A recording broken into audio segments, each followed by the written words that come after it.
இந்த கேள்விக்கு விட சொல்லுவதுதான் எல்லாருக்கும் உள்ள பிரச்சனை. இதுக்கு மட்டும் விட சொல்லிக்க மாட்டாங்க. பேசுவார், ஆட்கள் போவாங்க, கூட்டம் போகும், ஆனா போட்டுலாம். ஆகவே அந்த அடிப்படையில் அவருக்கு இருக்கிற அந்த பேசிக் போட்ஸ் 4,45,000 போட்ஸ் அதோட கொஞ்சம் கூடும். மேக்சிமம் ஒரு 20 லட்சத்துக்குள்ளதான் அவரை வாக்கு வாங்கி வரும். ஜனாதிபதி தேர்தலுக்கு இன்னும் இருப்பது ஏறத்தாழ 20 நாட்களே. இந்த வேளையிலே தேர்தல் பிரச்சாரங்கள் அத்தனையும் சூறாவளி பிரச்சாரங்களாக இப்போது இலங்கை எங்கிலும் இடம்பெற்று கொண்டிருக்கின்றன. இந்த வேளையிலே அரசியலை பற்றி, தேர்தல்களை பற்றி தெளிவான முறையிலே, உண்மையான முறையிலே கருத்து கணிப்புகளை சொல்லக்கூடிய மிஸ்டர் இஸ்மாயில் அவர்களை நாங்கள் இணைத்திருக்கின்றோம். அஸ்ஸலாமு அலைக்கும் இஸ்மாயில். வலைக்கும் அஸ்ஸலாம் வரஹ்மத்துல்லாஹி வபரகாத்துஹு. வணக்கம். இப்போது இந்த ஜனாதிபதி தேர்தலினுடைய முறைமை பற்றி எங்களுக்கு உங்களினுடைய கருத்துக்களை கூற முடியுமா? ஜனாதிபதி தேர்தல் சம்பந்தமாக இலங்கையினுடைய அரசியல் யாப்பிலே 94வது பகுதி மிகவும் தெளிவாக சொல்லியிருக்கிறது. இந்த ஜனாதிபதி தேர்தல் எப்படி நடத்தப்பட வேண்டும் என்று சொல்லி, அந்த அடிப்படையில் நாம் நோக்கினோம் என்றால் அந்த சரத்து 1, 2, 3, 4 என்ற பிரிவுகளை கொண்டது. அதிலேயும் ஆன ஆவன என்ற பல பிரிவுகளை கொண்டது. இதில் நாம் அளிக்கின்ற இந்த 39 கட்சிகள், சுயேட்சை குழுக்கள் எல்லாம் சேர்ந்து 39 வேட்பாளர்கள் இந்த தேர்தலில் போட்டிடுவாங்க. இந்த 39 பேருக்கும் இந்த நாட்டில் இருக்கிற 1,71,00,000 பேரும் அளிக்கப்படுகின்ற செல்லுபடியான வாக்குகள், அளிக்கப்படுகின்ற வாக்குகளிலிருந்து தெரிவு செய்யப்படுகின்ற செல்லுபடியான வாக்குகளில் அரை பகுதிக்கு மேல், உதாரணமாக 39 வேட்பாளர்களுக்கும் 1000 பேர் செல்லுபடியான வாக்குகள் என்றால், அந்த இலகுக்காக நான் சொல்கிறேன், அதில் அரை பகுதி 500க்கும் மேலாக 501 பெற்றிருக்கணும். இதைத்தான் நீங்கள் 50% என்று சொல்கிற விஷயம். ஆனால் அரசியல் யாப்பில் 50% என்று சொல்லப்படலை. 94.2 அது தெளிவாக சொல்லியிருக்கிறது. செல்லுபடியான வாட்டில் அரைவாசிக்கு மேலதிகமாக என்று சொல்லப்பட்டது. ஆகவே இந்த ஜனாதிபதி தேர்தல் கடந்த ஜனாதிபதி தேர்தலிலிருந்து மாறுபட்டது. கடந்த 82ஆம் இருந்து வந்த 8 ஜனாதிபதி தேர்தலையும் பார்த்தீர்கள் 2 வேட்பாளர்கள். ஆகவே நேரடியாக ஒருவர் 50%க்கும் அதிகமான வாக்கு எடுப்பார், அதால் ஒருவர் ஜனாதிபதியாக பெய்துவார். ஆனால் இந்த தேர்தல் அப்படி கிடையாது. இதுல பிரதானமாக 3 வேட்பாளருக்கு இடையில போட்டி இருக்குது. ஆகவே 3 வேட்பாளருக்கு இடையில ஓட்ஸ் வரக்குள்ள 50% ஓட்டு, செல்லுபடியான ஓட்டு அரைப்பகுதிக்கு மேலதிகமாக யாரும் எடுக்க மாட்டாங்க. ஆகவேதான் அந்த கவுண்டிங் இந்த செகண்ட் கவுண்டிங், தேர்ட் கவுண்டிங் என்று ஒரு முறை இருக்குது. அதற்கு இந்த முறை நிச்சயமாக அது போகும். ஆகவே செகண்ட் கவுண்டிங், தேர்ட் கவுண்டிங் என்று சொல்லுவ விஷயம் என்னன்னு சொன்னால், இப்போ ஒரு வேட்பாளரும் 50%க்கு அதிகமான வாக்கு பெறல என்று சொன்னால், இந்த தேர்தலில் நிச்சயமா போட்டியிடுற வேட்பாளர் 40% மேல் அதிகமாக எடுக்க மாட்டாங்க. ஆகவே முதலாம், இரண்டாம் இருக்கிற அந்த 2 பேரையும் எடுத்து போட்டு மற்ற 37 பேரையும் கழித்ததுக்கு பின்பு இந்த கழித்தா கழிக்காங்க தானே, அவங்கள அந்த வாக்குகள் இருக்கிற இந்த முதலாவது 2வது தெரிவு செய்யப்பட்ட ஆக்களுக்கு இந்த கழிக்கப்பட்ட ஆக்கள்ல விரிப்பு வாக்கு போடப்பட்டிருக்கிறான்றதை பார்ப்பாங்க. அப்படி போடப்பட்டாக்கள் இவங்களோட கூட்டி எடுக்கக்குள்ள 50% பெறணும் மட்டும் இல்லை, 6 கூட இருக்காவா ஒரு ஜனாதிபதி. இதுதான் இந்த தேர்தலில் இந்த அரசியல் யாப்பில சொல்லுகின்ற மிக முக்கியமான விஷயம். ஆகவே இந்த தேர்தல் நிச்சயமாக 50% கட்டாயம் எடுத்தாதான் ஜனாதிபதி என்றது பச்சை போய், அதுல நம்ம தெளிவா இருக்கணும். ஆகவே இந்த விஷயங்கள் விரிவா பேசப்பட வேண்டிய விஷயம். ஆகவே இதுல தெளிவு என்னன்னு சொன்னால், 50%க்கு குறைவாக எடுத்தாலும் அதிகமாக எடுக்கால் ஜனாதிபதி. அடிப்படையில் நீங்கள் சொல்வதை பார்க்க போனால் இந்த 39 ஜனாதிபதி தேர்தல் வேட்பாளர்களினுடைய வாக்கு வங்கிகள் எவ்வாறு அமைய போகின்றன? 2024ஆம் ஆண்டு வாக்காளர்பின்படிதான் இந்த ஜனாதிபதி தேர்தலை செய்ய போறாங்க. அப்ப இதுல 39 வேட்பாளர்கள் போட்டியிடுறாங்க. இதுல எங்களோட நாட்டில் இருக்கிற அந்த 1,72,00,000 பேர் வாக்காளர்கள் கிட்டத்தட்ட இருக்காங்க. இவங்கள் எல்லாரும் ஓட்டு போடுவதில்லை. அப்ப இதுல அளிக்கப்படுகின்ற ஓட்டை விட செல்லுபடியான ஓட்டு வந்து நிச்சயமாக 1,25,00,000 அல்லது 30,00,000 இந்த முறை வரும். அடுத்தது இந்த மக்கள், இந்த நாட்டு மக்கள் ஒரு 35% அதிகமான மக்கள் யாருக்கு ஓட்டு போடுகின்ற முடிவில் இன்னும் வரல. ஆகவே அது 10ஆம் தேதி பிறகு அந்த முடிவுக்கு வரல.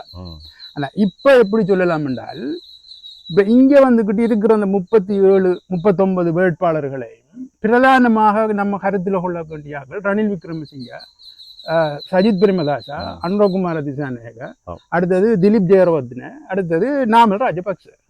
இவங்க 5 பேர் தான். இப்ப மத்தாக்கள் எல்லாம் இந்த கட்சிகளுக்கு வேலை செய்யறதுக்கு ஒவ்வொரு கட்சிகளும் போட்ட ஏஜென்ட். சரியோ, இது இப்படிதான் வரும். இப்ப இந்த 5 பேர்லையும் இந்த வாக்கு வங்கி எப்படி பிரியும் என்றால், இப்ப கடந்த 2019ஆம் ஆண்டு 20ஆம் ஆண்டு 2019ஆம் ஆண்டு ஜனாதிபதி தேர்தல், 2020 நடந்த பொது தேர்தல், இந்த 2 தேர்தல்களையும் 69 லட்சம் 68 லட்சம் எடுத்தது SLFE என்ற கட்சி என்று இல்லை, அது ஒரு கூட்டமைப்பு. SLFA ஸ்ரீலங்கா சுதந்திர கட்சி, அடுத்தது வந்துகிட்டு இந்த SLPP என்ற கட்சி, அடுத்தது வந்துகிட்டு ஏனைய சில அரசியல் கட்சிகள், இப்படி பல கட்சிகளாக சேர்ந்து வந்ததுதான் அந்த SLPFA என்று சொல்ல கூட்டமைப்பு. இவங்களோட இந்த 69 லட்சம் வாக்குகளும் இன்னும் அடிப்படையில பிரிய போகிறதுன்றதை பொறுத்துதான் உண்மையில இந்த தேர்தல் முடிவுகள் வரும்.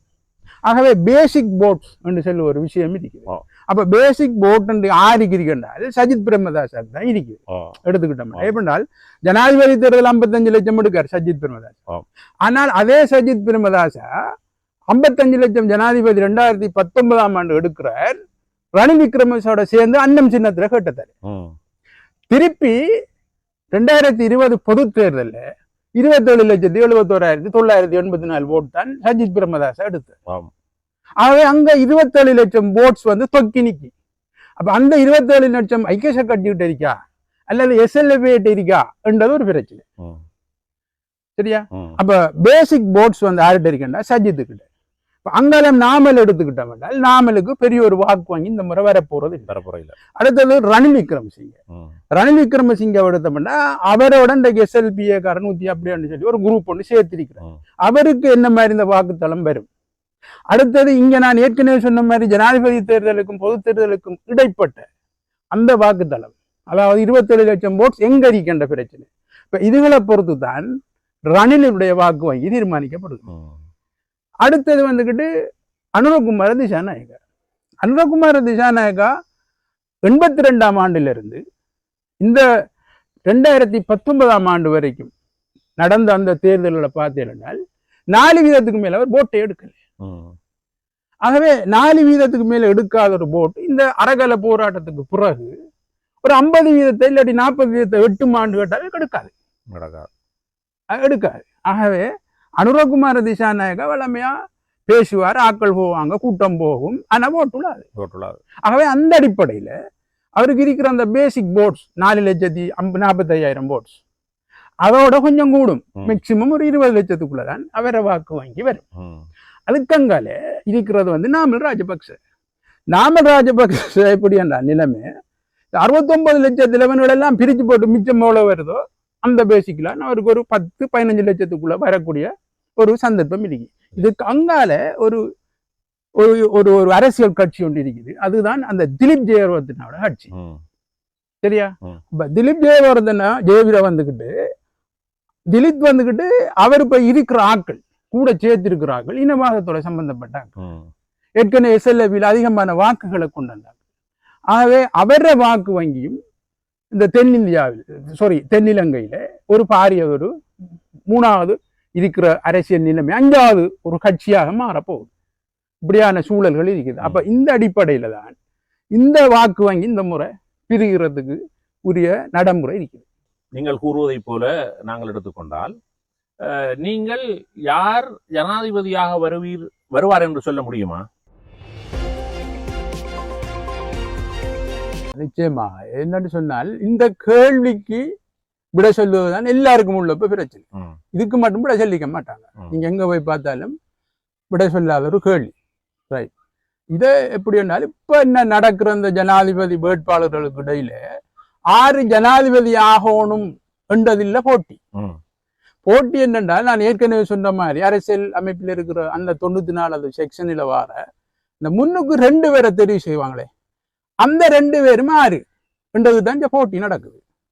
அப்ப அந்த 2 பேரும் 6 வருவாண்டா, சஜித்தும் ரணிலும் தான் வருவாங்க, வேற யாருமே வர மாட்டாங்க. அப்ப சஜித்துக்கும் ரணிலுக்கும் அளிக்கப்படுகின்ற 2ஆம் 3ஆம் விருப்பு வாக்கால இங்க ஒரு பலனும் கிடைக்க போறது இல்லை.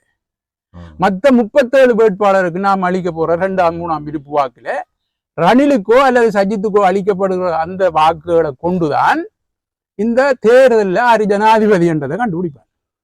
இதான் பழைய ஜனாதிபதி தேர்தலுக்கும் இந்த ஆண்டு நடக்க போற ஜனாதிபதி தேர்தலுக்கும் இடையில் இருக்க மிக முக்கியமான விஷயம். ஆகவே போட்டி ஜனாதிபதி யாரு என்றது இல்லை.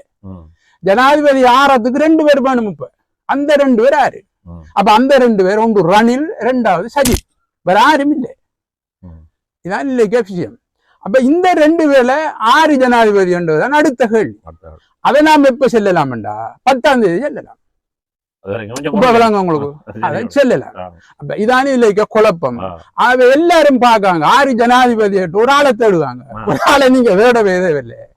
இந்த 94வது செக்ஷன் அரசியல் அமைப்பு உங்களுக்கு சரியா விளங்குமாம் சொன்னால் போட்டி 2 பேருக்கு வரும். வந்ததான் அந்த 2 பேரும் மாறண்டா ரணிலும் சஜித்தும். அந்த 2 பேர்ல 6 10ஆம் தேதி நாம செல்லலாம். 10ஆம் தேதி நீங்க ஒரு வீடியோ வந்தா இன்ஷா அல்லாஹ் உயிரோட இருந்தா 6 நாங்க அடிச்சு சொல்லுவோம். வேற நீங்க என்ன நினைக்கிற? இந்த அனுரகுமார் திசாநாயகவோ, இந்த திலீப்போ, இந்த நாமலோ, இதுக்கு யாருமே ஜனாதிபதி கிடையாது. ஆனால் இவங்களோட வாக்குகள் 2ஆம் 3ஆம் விருப்பு வாக்குகள் தான் சஜித்தையோ ரணிலையோ ஜனாதிபதி ஆக்குற வாக்கு.